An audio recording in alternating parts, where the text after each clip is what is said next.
Ed here with the Digital Digest, and today I wanted to share a quick unboxing and first look at the Lenovo Yoga Book 9i. Now, this is a dual-screened Ultrabook, two 13.3-inch OLED panels, both are 60 Hz. It's powered by an Intel 13th Gen Core i7, the 1355U to be exact, 16 gigs of DDR5 RAM, a half terabyte Gen 4 NVMe SSD, Wi-Fi 6E on board. But again, the star of the show is the fact that we've got two displays. So for anyone who loves to multitask, this may end up being the perfect machine for you when you're on the road, because you will no longer have to figure out how to make a single screen work, aka no more carrying around another portable monitor. You're going to have everything in a single device. Now, the retail on the unit that I'm about to unbox that Lenovo sent over is $2,100 US. However, I did check Best Buy's website ahead of this unboxing, and I did see this machine available for $2,000, $1,999.99 to be exact. So we'll see how pricing ends up shaking out in terms of different configurations, but you at least already know what to expect, which is approximately $2,000. Now, essentially, what you can see here on the box is what you're about to see. Again, two 13.3-inch OLEDs sandwiched together, and this is not a new concept. In fact, about a decade ago, I think roughly, give or take, I had a dual-screen laptop. I believe it was an Acer, and it was ahead of its time. I ended up selling it because it just simply wasn't practical. So here's to hoping now here in 2023, Lenovo has put their best foot forward. In fact, it wasn't that long ago that we thought Microsoft would be bringing us this product in the form of the Surface Neo. Unfortunately, that got scrapped, and well, I'm glad Lenovo picked up the ball and just started running, because this is what innovation is all about. So, nice packaging. Let's go ahead and open it up and see. This is a review unit, as I've mentioned, so this has already been used by someone else who has reviewed it. For anyone wondering, that's why it's not a sealed product. The first thing I'm expecting right here, obviously, is our 65 watt charger. So I'm going to just put that to the side. I'm going to pull out the machine. It weighs a little over 3 pounds, so it is an Ultrabook through and through. You still have the 9i soundbar hinge. We also have, I was about to say, is this part of the folio, and it looks like it might be. I'm trying to read what I see there. We have an included keyboard that you're about to see. And that's the premise, is that when you're using this, you can use one of the displays as a keyboard, or, of course, you can use, and this appears to still be sealed, or you can use, this included keyboard, it's not sealed, as a dedicated Bluetooth keyboard on screen or off of the displays. So it's adaptable, which I think is smart. This next piece, let's see what we're working with, is, as I remove it, I assume the folio. So this will act as a stand for the entire experience. And last but certainly not least, we have our pen. Remember, this does support pen input. It wouldn't be a Yoga 9i without that. And again, I'm expecting good things across the board. Because the 9i really is, as I'm trying to find the best way to get this out, it is one of the best machines on the market in terms of Ultrabooks. So if you wished it had another screen, well, your wish just came true. So now that I've gotten everything unpacked, and yes, there is a lot in this box, but you are paying a premium to have one of the, what should be not the first of its kind, but hopefully the most polished product of its kind. Let's take an actual look now at this. So, I'm going to move all of this. We'll come back to it. Let's look at the machine, because I know that's what everyone has been waiting for. And it's an exciting product. Again, this is not something that everyone is going to need, because, quite frankly, you are paying, I mean, it's not that crazy of a premium, because the regular 9i does retail, it at least hovers in the proximity of this price point. So it's not otherworldly, And I think that's something that Lenovo has done intelligently here, because if they priced this out, there would be no reason to consider it at all. So we have a teal color here, which I'm sure you noticed right out of the gate. I think it's nice. Certainly different, not a color we've seen before. If I take you around the chassis, you can see we've got a Type-C port right here, back left side. That is a Thunderbolt 4 port. That's pretty much all you're going to see on this machine. It is bare when it comes to I/O because, again, this is all about what is on the inside, so to speak, the two displays. Another two Type-C ports. So actually, these are your Thunderbolt ports because they have the lightning bolt indicator. The other one is not. I'm just double check that again. Or no, it is. So we've got 3 Thunderbolt 4 ports. I'll be testing functionality, make sure everything works as expected. We then have our privacy shutter for the full HD webcam that does support Windows Hello, so it is an IR camera, and our power button right there, and that's it. Front of the machine, the same design language again as the current 9i, which is a really good thing. Essentially, just an industrial slate, if you will, but it happens to be a laptop. And then, of course, we have our soundbar, that hinge, so that no matter what position you use this in, content consumption, tent mode, whatever it may be, after all, it's a 2-in-1, you will still have some best-in-class audio. On the bottom here, a little bit of dust, of course, some rubber feet, and I'm not sure how accessible this is going to be. Not that I'm planning on cracking it open, but remember the RAM is soldered, 16 gigs here, which I think is going to be enough for the majority of users. But if you're one of those people that would like to future-proof, then clearly you might want to take a step up if it's offered. I'm not sure what will be offered. Now, as I open this, got this far with one hand. I know a lot of you are very much into that one-handed operation, if you will. And immediately I'm looking at these 2 OLEDs, even though one of them is not powered on, and this is already incredibly cool, if that wasn't obvious. Let me go ahead and just blow this off. It is a little dusty from whoever had it last. And you can see we've got the bottom display is a little dimmed, or it was. Now it woke up, and here you have it. I mean, we have 2 OLED panels here, 2.8K res, 60 hertz refresh rate, and it's really up to you what you want to do with it. So if you planned on using it, and it's really cool, if I didn't have to say this to begin with. So the keyboard, the Bluetooth keyboard, essentially, to my knowledge, if you drop it right, yep, you see, I drop it here, we now have a touchpad, a trackpad right here, which I'm going to just see. It feels pretty good. So this is, for all purposes, intents and purposes, your ability to turn this into a traditional laptop experience. Keyboard is where it should be. Trackpad is where it should be. And this seems pretty good. Latency on it is fairly good. And of course, if you rest on this, it's not going to trigger the trackpad as long as you don't touch it. So that already is cool. Battery life on this, I know some of you are probably already thinking, you've got 2 displays rather than 1. This has to be a very bad situation when it comes to battery life. But at least per Lenovo, and they are taking steps to give us more accurate battery life estimates, it looks like it's going to be somewhere between 7 and 10 hours. And if that's real for real-world use, then conceptually, this product is already headed in the right direction, because that would be, in my opinion, the biggest drawback. Let's just see if I put that there. The biggest drawback, and you could use it this way, but you won't have a pointing device, right?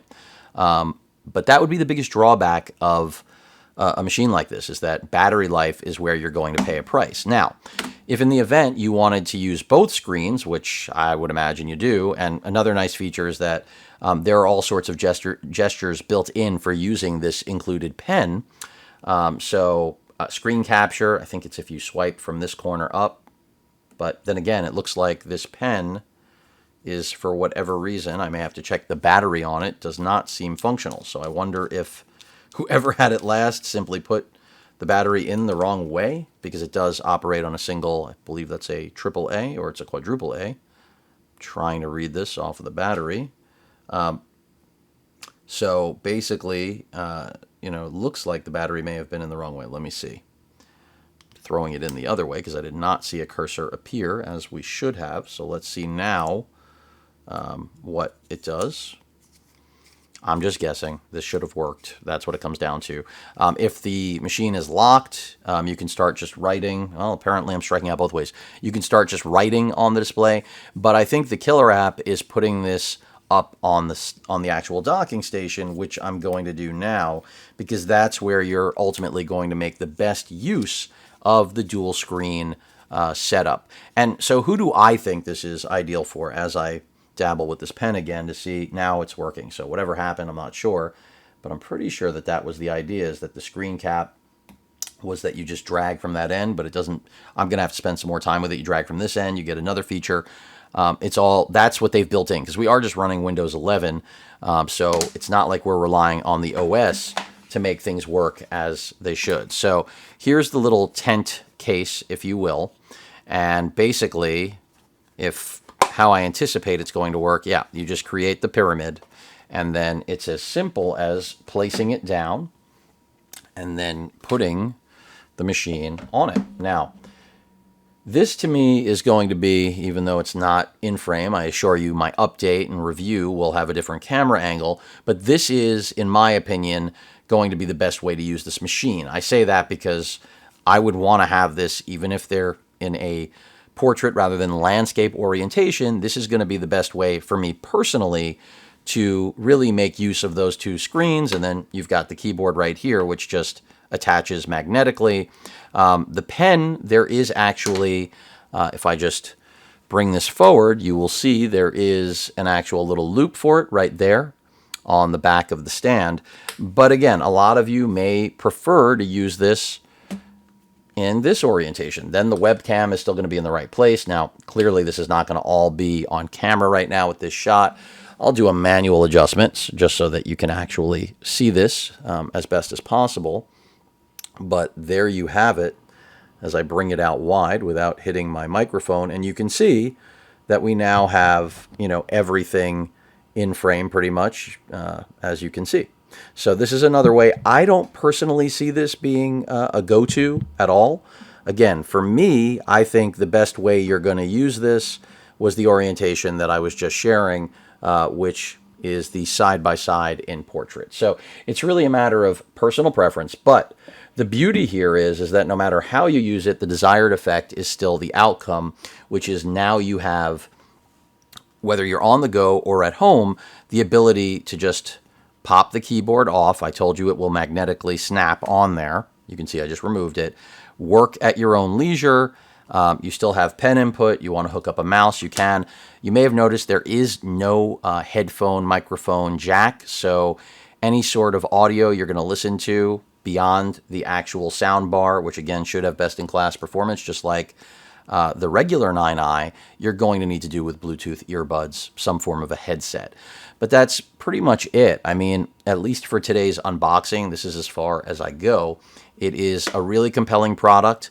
I think that if you work in any industry where you're better suited by having a second display, this is going to be ideal for you. Let's just check out that charger.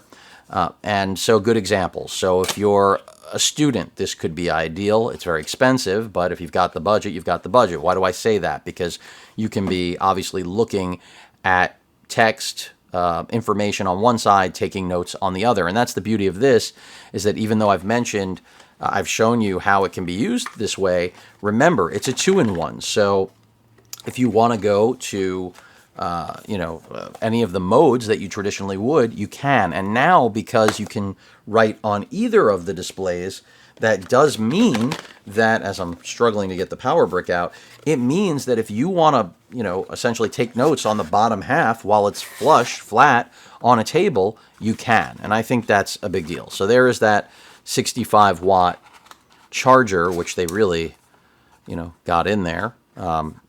And we'll see what charge time is like. A very small power brick, I would say. And remember, the total weight being just a little over 3 pounds. I mean, I think they got the form factor right. Now it's going to be a matter of what is the performance like. And if it's anything like the 9i that I'm just about done reviewing, which I imagine it will be since the hardware is nearly identical, other than the fact that we have an extra screen, this is going to be a really good machine that is only complemented by the fact that if you need a second display, you no longer have to carry around a portable monitor. And I think that's the main appeal. So let's say you are in finance. Let's say you are an accountant. Let's say you're a graphic designer on the go.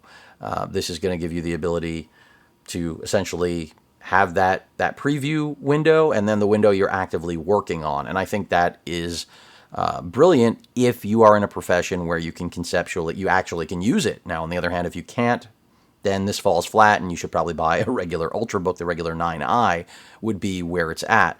But for anyone who does find themselves bringing a second display, which there are many of you out there, this is going to be one of those machines where you look at it and say, maybe, the cost of entry is worth it to me just so I don't have to bring an extra piece of hardware.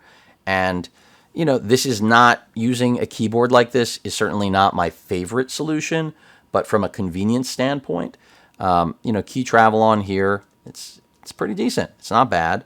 It has all of the functionality that you would expect from a Lenovo or any other manufacturer's keyboard. So really, they've thought of everything for a first generation, and they should have, because after all, this is again something that has been in the works and has been contemplated many times. And I'm just glad that even if Microsoft, again, walked away from their own responsibility of making the Surface Neo, at least Lenovo said, hey, we can do this. And I think this is going to be more practical for many of you than the Fold, the X1 Fold, which, the second generation is upon us. It's coming. And pricing is very similar, so it's really a matter of which is more practical. I think this is going to be the more practical device for those of you who want, of course, a second display. A Fold doesn't accomplish that.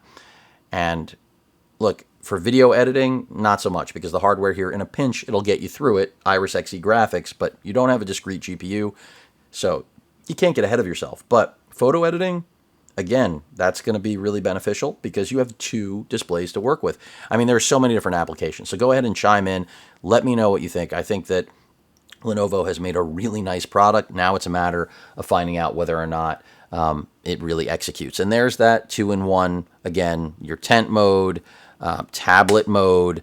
It's really a matter of how you want to use it. And what I was saying earlier about the fact that now with two displays, you can just lay this flush and be drawing on one of the two. I mean, that's 100% the case. If you wanted to take notes and draw here, you can. And that's part of the beauty of having a setup like this, is that you are not relegated to only using this for your note taking. You now have two palettes, if you will. And when it comes to the hinge, really firm. So almost zero wobble, as I would expect. I mean, it's just a really nice machine, folks. Very thin and lightweight, as I've mentioned. I think this is going to make a lot of people happy that are looking for two displays in one. So kudos to Lenovo for making it. Happy it finally arrived here in the studio, and I look forward to giving all of you updates and comparing this to the regular 9i and eventually the second generation of the X1 Fold. Any questions or comments, please feel free to post them. Hit that like button, and as usual, please feel free to subscribe, and please stay safe. Later.